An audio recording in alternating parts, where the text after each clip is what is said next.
unrepentantly continue with terrorism. We have a right to defend our people against terrorism. We will exercise that right. How we exercise that right is up to us. Bharat ತನ್ನ ಸುತ್ತಮುತ್ತ ಇರುವಂತಹ ರಾಷ್ಟ್ರಗಳ ಜೊತೆಗೆ ಯಾವ ರೀತಿಯ ಸಂಬಂಧವನ್ನು ಇಟ್ಕೊಂಡಿದೆ ಅನ್ನುವ ಪ್ರಶ್ನೆ ಸದಾ ಎಲ್ಲರ ಮನದಲ್ಲಿರುತ್ತೆ. ಯಾಕಂದರೆ ಇತ್ತೀಚೆಗೆ ಬಾಂಗ್ಲಾದೇಶದಲ್ಲಿ ಆಗ್ತಾ ಇರುವಂಥ ಘಟನೆಗಳು, ಪೆಹಲ್ಗಾಮ್ನಲ್ಲಾದಂಥ ದಾಳಿ, ಚೀನಾ ಸದಾ ಅರುಣಾಚಲ ಪ್ರದೇಶದ ಮೇಲೆ ಮಾಡುವಂಥ ಒಂದಷ್ಟು ತನ್ನದು ಅಂತ ಹೇಳುವಂಥ ವಿಚಾರಗಳು, ಹಾಗೆ ಯಾವ ದೇಶಗಳು ಕೂಡ ಭಾರತದ ಜೊತೆಗಿಲ್ವಾ ಅನ್ನುವ ಪ್ರಶ್ನೆಗಳು ಮೂಡಿದಾಗ ನರೇಂದ್ರ ಮೋದಿಯವರ ಡಿಪ್ಲೊಮೆಸಿ ತುಂಬ ಚೆನ್ನಾಗಿದೆ ಅಂತ ಪದೇ ಪದೇ ಹೊಗಳ್ತಾ ಇರುವಾಗ ಒಂದು ವಿದೇಶಾಂಗ ಸಚಿವ ಜೈಶಂಕರ್ ಅವ್ರ ಮುಂದೆ ಪ್ರಶ್ನೆ ಬರುತ್ತೆ. ಸಾಮಾನ್ಯರು ಕೇಳಿದಂಥ ಪ್ರಶ್ನೆ, ನೀವು ಇತ್ತೀಚೆಗೆ ಬಾಂಗ್ಲಾದೇಶದ 2 ದಿನಗಳ ಹಿಂದೆ ಬಾಂಗ್ಲಾದೇಶದಲ್ಲಿದ್ದಿರಿ.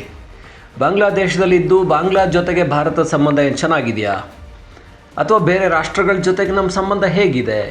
ನಮ್ಮ ಪಕ್ಕದವರೇ ನಮಗೆ ಶತ್ರುಗಳಾಗ್ಬಿಟ್ಟಿದ್ದಾರಲ್ಲ, ಇದಕ್ಕೆ ಏನು ಹೇಳ್ತೀರಾ? ನಮ್ಮ ಅಕ್ಕಪಕ್ಕದ ರಾಷ್ಟ್ರಗಳೇ, ನೆರೆಹೊರೆಯವರೇ ನಮಗೆ ಬೆನ್ನಿಗೆ ಚೂರಿ ಹಾಕ್ತಾ ಇದ್ದಾರಲ್ಲ ಅನ್ನುವ ಪ್ರಶ್ನೆಗೆ ಜೈಶಂಕರ್ ಅವರ ಉತ್ತರ ಚೆನ್ನಾಗಿತ್ತು. ಆ ಉತ್ತರದಲ್ಲಿ ಭಾರತದ ಭವಿಷ್ಯದ ಡಿಪ್ಲೊಮೆಸಿಯನ್ನು ನೋಡಬಹುದು.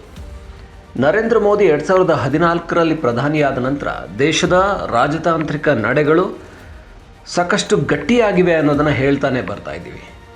ಈಗ ಜೈಶಂಕರ್ ಏನು ಹೇಳಿದರು ಅಂದರೆ, ನಾವು ಕೊರೋನಾ ಸಮಯದಲ್ಲಿ ಭಾರತದಲ್ಲಿ ಇನ್ನೂ ಕೂಡ ವ್ಯಾಕ್ಸಿನ್ ನಮ್ಮದು ಜನರಿಗೆ ಕಂಪ್ಲೀಟಾಗಿ ಕೊಡೋಕ್ಕೂ ಮೊದಲೇ ಕೂಡ ನಮ್ಮ ಪಕ್ಕದ ರಾಷ್ಟ್ರಗಳಿಗೆ ವ್ಯಾಕ್ಸಿನನ್ನು ಕೊಟ್ಟಿದ್ವಿ. ನಾವು ನಮ್ಮ ಅಕ್ಕಪಕ್ಕದ ರಾಷ್ಟ್ರಗಳು ಚೆನ್ನಾಗಿರಲಿ ಅಂತ ಬಯಸ್ತೀವಿ. ಪ್ರತಿ ಬಾರಿ ನಾವು ಪಕ್ಕದ ಶ್ರೀಲಂಕಾದಲ್ಲಿ ಇತ್ತೀಚೆಗೆ ದಿತ್ವಾ ಚಂಡಮಾರುತ ಆದಾಗ, ಆ ಚಂಡಮಾರುತ ಬೆಳಿಗ್ಗೆ ಆದರೆ ಮಧ್ಯಾಹ್ನ ನಾವಲ್ಲಿದ್ದೀವಿ. ಮಧ್ಯಾಹ್ನ ನಮ್ಮ ಎಲ್ಲ ಅಲ್ಲಿಗೆ ಬೇಕಾದಂಥ ಮೆಡಿಸಿನ್ಸು, ಆಹಾರ ಸಾಮಗ್ರಿಗಳು, ಹಾಗೆ ನಮ್ಮ NDRF ಕೂಡ ಅಲ್ಲಿ ತಲುಪಿತ್ತು. ಅವರಿಗೆ ಸಹಾಯಕ್ಕೆ ನಿಂತಿದ್ವಿ ನಾವು.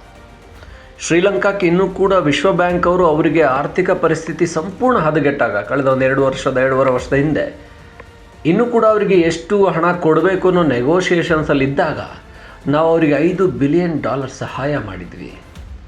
ಹಾಗೆ ನಮ್ಮ ಪಕ್ಕದಲ್ಲಿ ನೈಬರ್ಗಳು ಈ ಕಡೆ ಪಾಕಿಸ್ತಾನದ ರೀತಿಯವರು ಕೂಡ ಇದ್ದಾರೆ. ಅವರಿಗೆ ಅವರು ಮಾಡುವ ತಂಟೆ ತಕರಾರುಗಳಿಗೆ ಹೇಗೆ ಉತ್ತರ ಕೊಡಬೇಕು ಅನ್ನೋದು ಕೂಡ ಮಾಡ್ತಾ ಇದ್ದೀವಿ. ಇತ್ತ ಕಡೆ ನಾವು ಕಷ್ಟದಲ್ಲಿರೋರಿಗೆ ಸಹಾಯ ಮಾಡ್ತಾ ನಮ್ಮ ನೆರೆಹೊರೆಯವ್ರ ಜೊತೆ ಚೆನ್ನಾಗೂ ಇದ್ದೀವಿ. ಹಾಗಂತ ಬಾಂಗ್ಲಾದೇಶದ ವಿಚಾರದಲ್ಲಿ ಈಗ ಪರಿಸ್ಥಿತಿ ಸ್ವಲ್ಪ ಸಮಸ್ಯೆಯಲ್ಲಿದೆ, ಸ್ವಲ್ಪ ಸಂಘರ್ಷ ಇದೆ. ಆದರೆ ಸದ್ಯ ಎಲೆಕ್ಷನ್ ಕಡೆಗೆ, ಚುನಾವಣೆ ಕಡೆಗೆ ಬಾಂಗ್ಲಾದೇಶ ಹೋಗ್ತಾ ಇದೆ.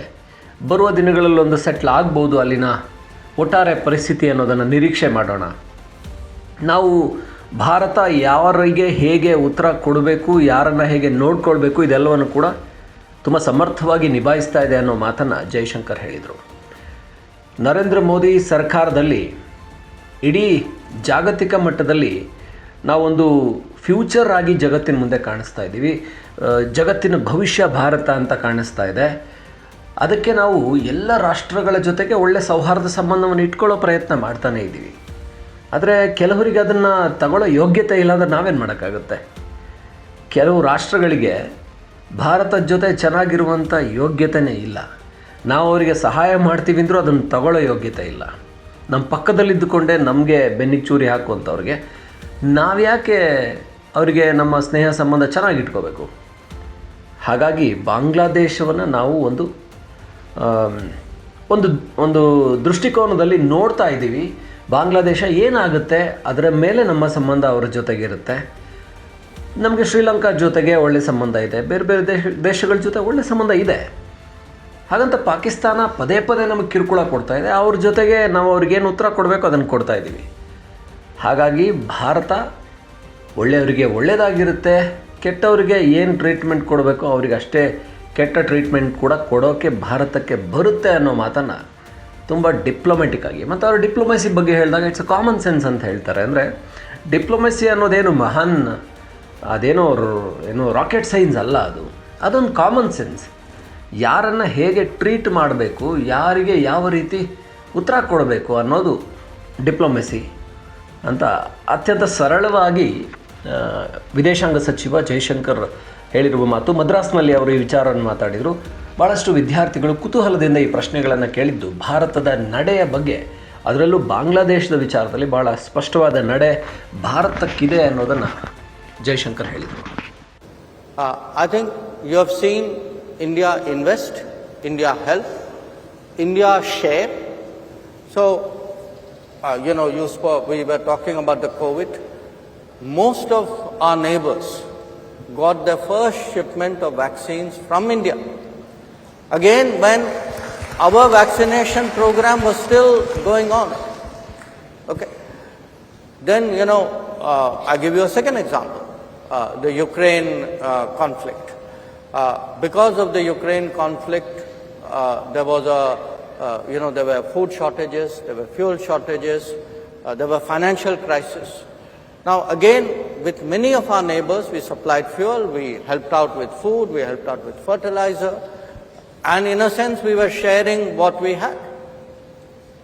Now some neighbors went through very exceptional stresses. A very notable one was Sri Lanka. That Sri Lanka actually had an acute financial crisis. And we actually stepped up with a package of $4 billion at a time when, their negotiations with the IMF were still sort of moving at a very glacial pace. So that's what, in a way, good neighbors can do. I mean, just recently there was a cyclone in Sri Lanka called Ditwa.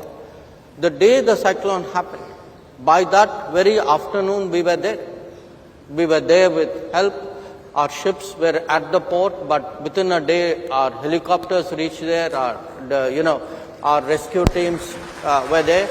I went there myself with few days later with a kind of a reconstruction, rebuilding package. And believe me, if you ask the average person, they have that sense that, look, I have a neighbor like India, I know when things get bad, I can rely on a country like this. And it doesn't have to be a crisis. You also work with neighbors by power grids, by waterways, by roads, by ports, by doing business, by helping tourism, by having people come for medical treatment. So this is the positive scenario. But you can also have bad neighbors. Unfortunately, we do. Now, when you have bad neighbors, and if you look to the one to the west, if a country decides that they will deliberately, persistently, unrepentantly continue with terrorism, we have a right to defend our people against terrorism. We will exercise that right. How we exercise that right is up to us. Nobody can tell us what we should do or not. We will do whatever we have to do to defend ourselves. It's a common sense proposition. Now again, as I said, a lot of it is goodwill. Many years ago, we agreed to a water sharing arrangement. Because the belief, the underpinning of that was, it was a gesture of goodwill. Because for good neighborliness, we were doing it. But if you had decades of terrorism, there is no good neighborliness. If there is no good neighborliness, you don't get the benefits of that good neighborliness. You can't say, I will, please share water with me, but I will continue terrorism with you. That's not reconcilable. So I think there is as I said, a good neighbor, bad neighbor, but an overall neighborhood policy. Most of our neighbors, I think, have, a realization that India's growth is today a lifting tide. That if India grows, all our neighbors will grow with us. They will have many more opportunities. I think that, in a sense, is the message which I also took to Bangladesh. And yes, they are right now heading for their elections. We wish them well in that election. We hope that once things settle down, as I said, the sense of neighborliness in this region will grow.